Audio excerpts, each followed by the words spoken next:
The most crucial diagnostic method that we use for COPD diagnosis is spirometry.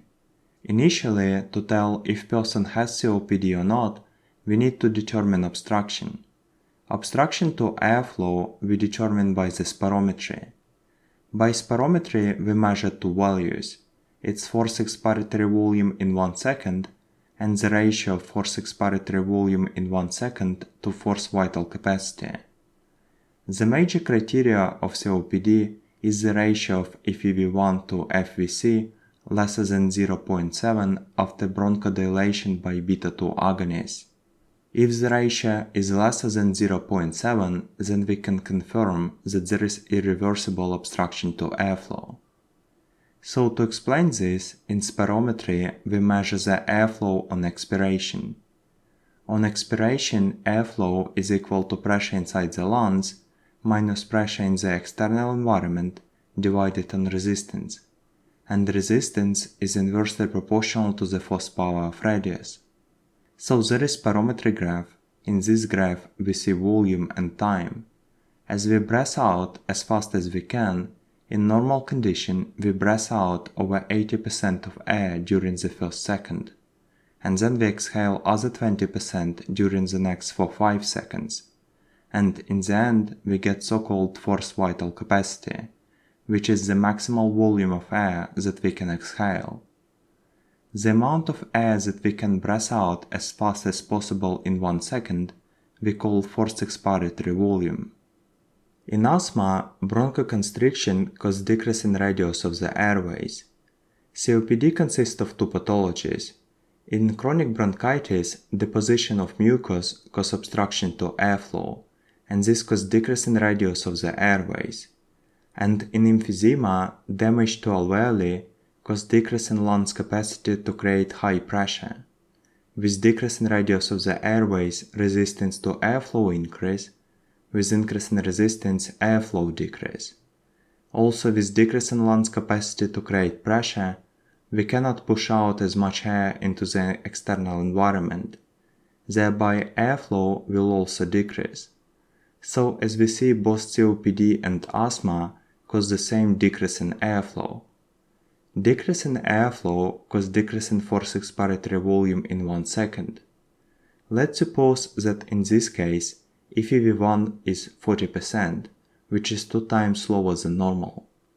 So FEV1 will be equal to 40%, and because forced vital capacity remains approximately the same, and FEV1 decrease, the ratio of FEV1 to FVC will be 0.4, which is substantially lower than normal. So in both asthma and COPD, because airflow decrease, the ratio of FEV1 to FVC will be lower than normal. So at this moment, asthma and COPD looks very similar, and we cannot tell which condition is it. To differentiate COPD from asthma, we use bronchodilation test. Patient inhales beta-2 agonist and then we remeasure spirometry test.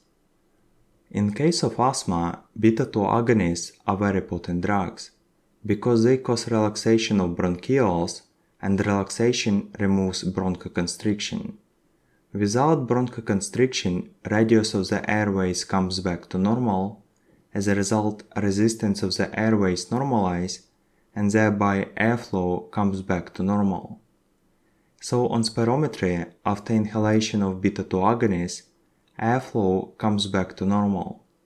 As a result, the ratio of FEV1 to FVC also comes back to normal and becomes greater than 0.8, for example.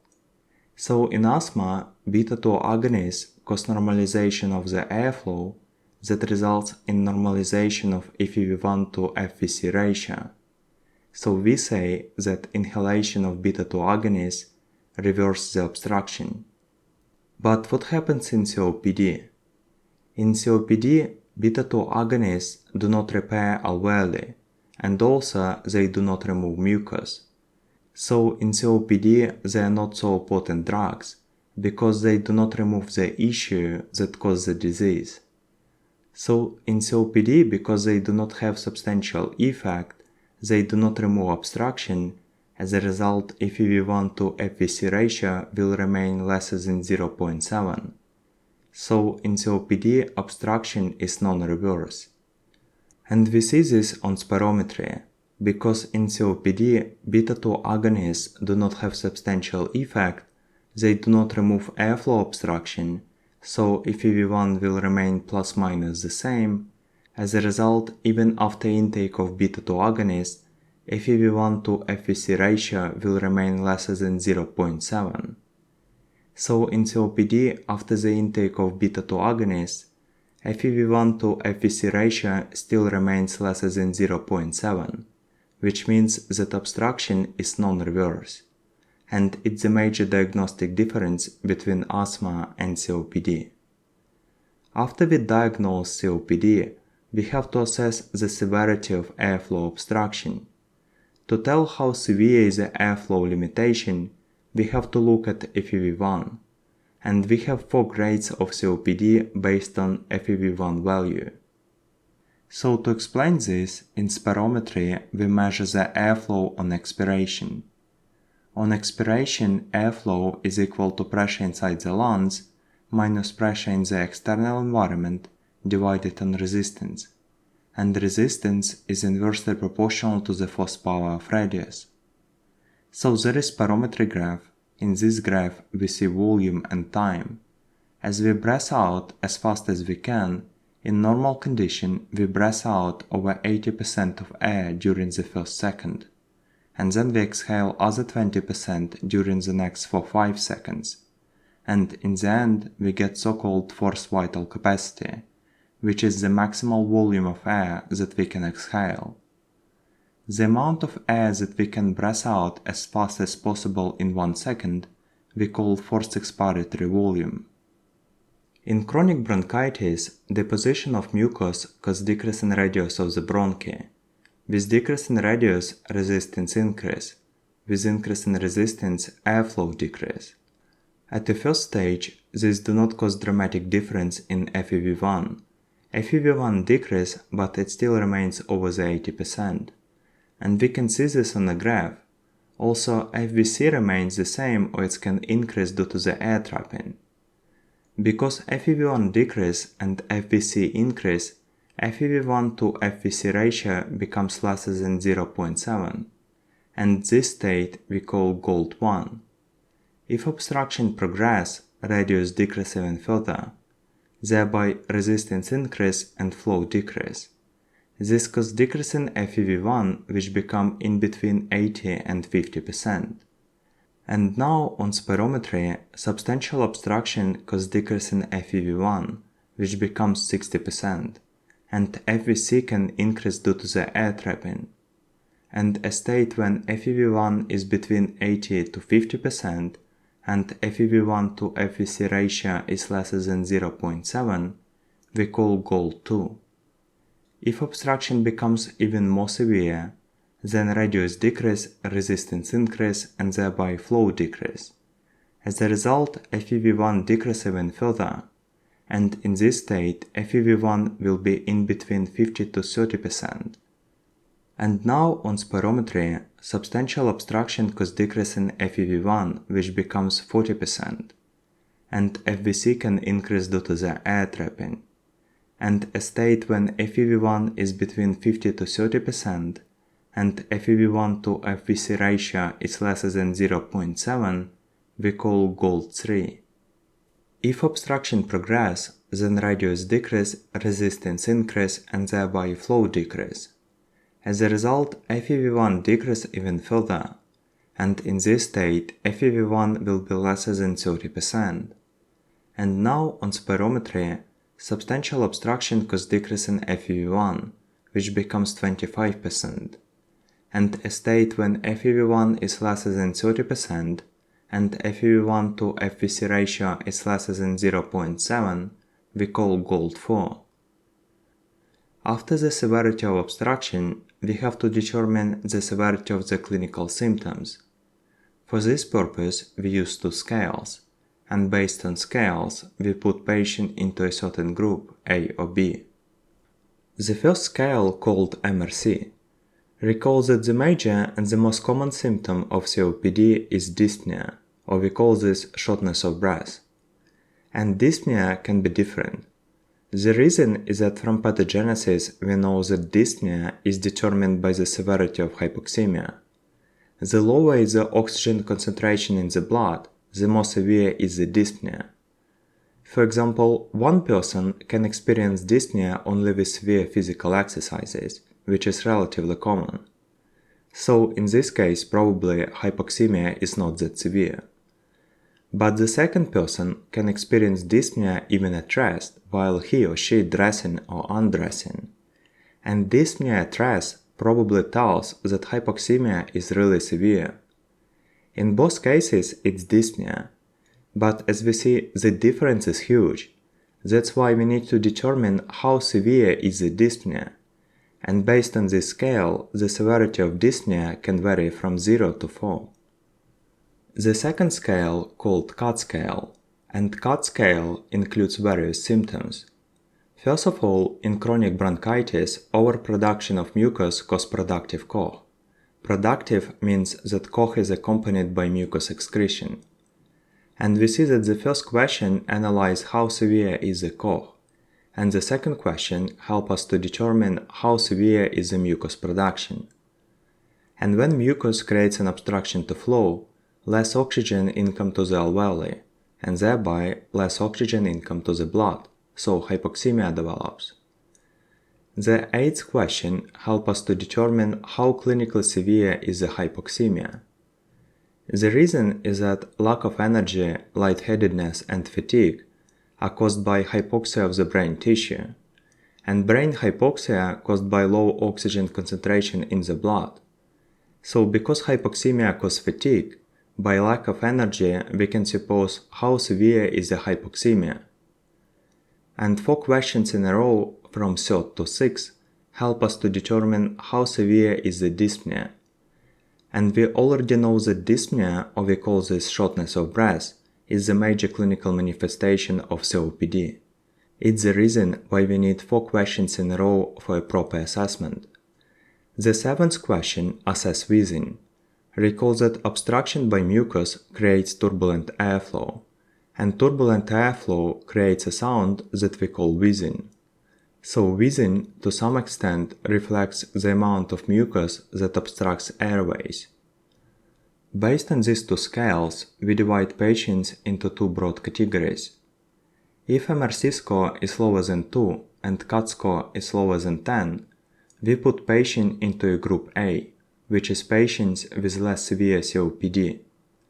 And if mMRC score is higher than 2 and COD score is higher than 10, we put patients into a group B, which is patients with more severe clinical manifestations. So roughly speaking, group A has better prognosis than group B. But also, we are concerned about COPD exacerbations. Exacerbations of COPD are usually caused by bacterial infections.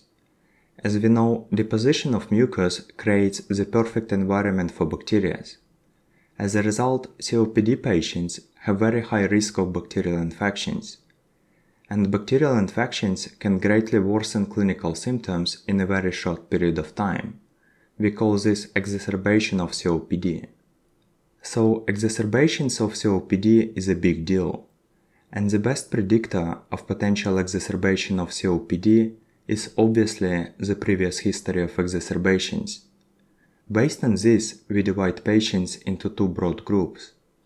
If patient was not admitted to the hospital due to a COPD and had less than 1 exacerbation during the year, we refer such patient into a groups A or B, which is the best scenario. But if only patient had so severe exacerbation that he required hospitalization, or he had more than 2 exacerbations during the year, we refer such patient into the group E. And as you may guess, patients in group E have the higher risk of potential hospitalization and the higher risk of death. So we should be concerned about this category of patients. So based on airflow obstruction, we put grades. And based on severity of clinical symptoms and the history of exacerbations, we put groups. And as you see, the major factor here is the history of exacerbations. Because if exacerbations are frequent or if they are severe, automatically patient belongs to a group E. So first of all, we are looking at exacerbations, and then if we have to choose between group A and B, we are looking at symptoms. As we see, spirometry is the most important method in COPD diagnosis. On spirometry, we can determine decrease in obstructive values as FEV1 and FEV1 to FVC ratio, and potentially increase in restrictive values as vital capacity due to the air trapping. Also, we perform tests with beta-2 agonists, just to separate COPD from asthma. In COPD, test will be negative, in asthma positive. Past history of exacerbations is a big deal, because we choose between group E or group A or B. And severity of clinical symptoms we assessed by questionnaires. It helps us to separate group A and group B. And finally, we are interested in any other pathologies that can affect COPD prognosis. For example, cardiovascular disorders, metabolic syndrome, cancer or anemia. They all can negatively affect patients with COPD. For example, in COPD, hypoxia is already present. But with anemia, oxygen delivery to peripheral tissues decreases even further. As a result, symptoms will be even more severe. Dyspnea will be more severe, brain hypoxia will be more severe, and so on. The next diagnostic method that we use is DLCO. With DLCO, we measure how well gas passes through the alveolar membrane into the blood. For example, if the thickness of the alveolar membrane will increase, now in addition to decreasing amount of oxygen inside the alveoli due to the obstruction, the entire volume of oxygen cannot be transported into the blood, because alveolar membrane becomes thicker. So now the income of oxygen into the blood will be even lower, and this causes more severe clinical symptoms. For example, CNS symptoms will be more severe, dyspnea can become more severe, pulmonary hypertension will be more severe, and so on. So let's imagine the situation where there is moderate amount of mucus that creates a moderate obstruction to the airflow. So FEV1 will be 60% for example. But with moderate obstruction, we have very severe dyspnea that cannot be caused only by moderate airflow obstruction. So in this case, we perform DLCO.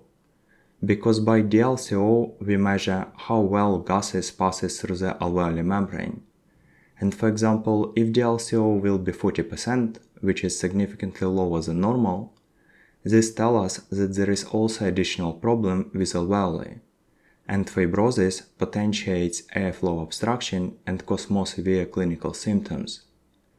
So after DLCO, we know why patients with moderate airflow obstruction have severe dyspnea, simply because he has pulmonary fibrosis that potentiates COPD.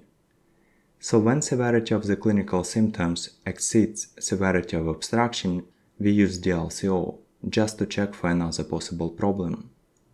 The next diagnostic methods are X-ray and CT to visualize lung tissue. X-ray we use most commonly to exclude other possible disorders. On X-ray in COPD patient, we can see a flat diaphragm which is formed by overdistension of the lung tissue by the air due to the air trapping. And also, with increasing amount of air in the lungs, the darker becomes the image. So air trapping in COPD produces so-called hyperinflated lungs, which is basically the signature feature of COPD. CT is more precise method. Basically, we use CT in patients with severe COPD that have symptoms out of proportion. The first sign on CT is bronchial wall thickening. The second sign is centrilobular and paraseptal emphysema. Basically, it's a dark spots on image. Also, it's excessive fibrosis, and also, in case of severe emphysema, bronchiectasis can be present. Another diagnostic option is alpha-1 antitrypsin level. Alpha-1 antitrypsin is a protective factor that protects lungs from the injury. So if alpha-1 antitrypsin is absent, lungs are more prone to injury, and this can cause emphysema. Basically, all young patients younger than 45 years with emphysema should be screened for alpha-1 antitrypsin deficiency, because it's highly unusual to have emphysema in such a young age. So in this case, we screen for some genetic predisposition, and the most common genetic factor that predisposes to COPD is alpha-1 antitrypsin deficiency.